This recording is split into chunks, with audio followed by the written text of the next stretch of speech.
Snow White producer's son slams immature Rachel Zegler. Clearly hurt the film. Producer Marc Platt's son Jonah posted and deleted a scathing comment about the Disney star.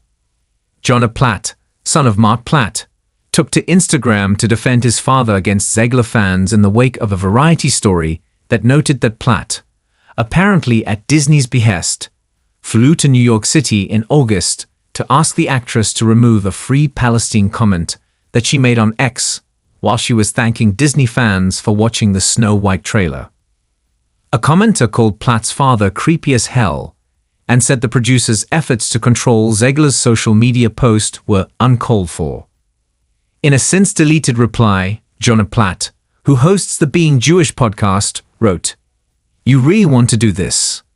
Yeah, my dad, the producer of enormous piece of Disney IP with hundreds of millions of dollars on the line, had to leave his family to fly across the country to reprimand his 20-year-old employee for dragging her personal politics into the middle of promoting the movie for which she signed a multi-million-dollar contract to get paid and do publicity for." He continued, "This is called adult responsibility and accountability, and her actions clearly hurt the film's box office. Free speech does not mean you're allowed to say whatever you want in your private employment without repercussions. Tens of thousands of people worked on that film, and she hijacked the conversation for her own immature desires at the risk of all the colleagues and crew and blue-collar workers who depend on that movie to be successful. Narcissism is not something to be coddled or encouraged." Disney had no immediate comment, nor did a representatives for Jonah or Marc Platt.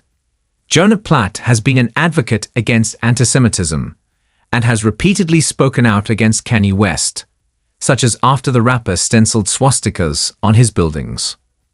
Marc Platt previously weighed in on the topic of actors making political statements on his son's podcast. The elder Platt, who also produced the mega-hit Wicked, was asked about the film's stars Ariana Grande and Cynthia Erivo making pro-Palestine statements and how he handles such instances. "No decent human being wants any suffering in humanity from decent people," he said.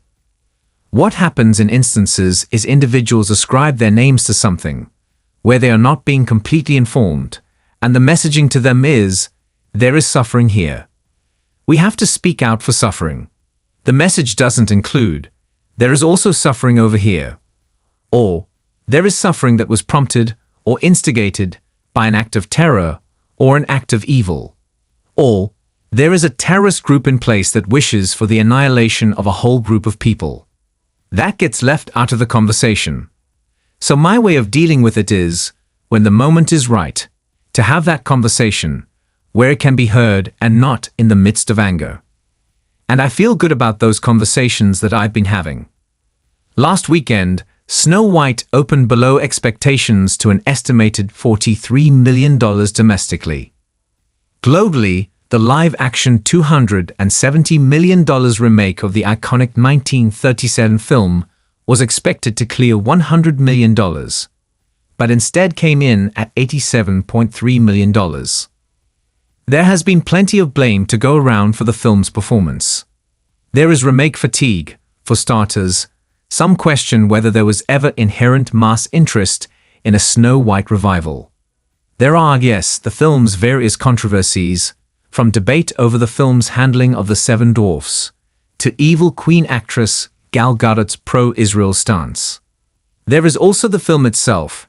Snow White received largely negative reviews from critics, averaging a dismal 42% critics score on Rotten Tomatoes.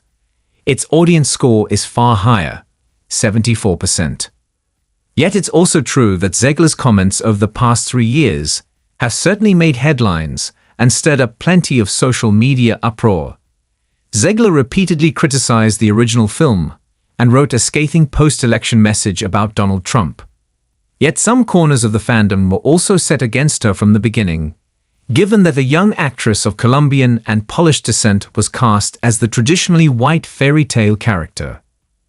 Zegler's performance in the film, on the other hand, was widely praised, even by critics who didn't like the movie overall.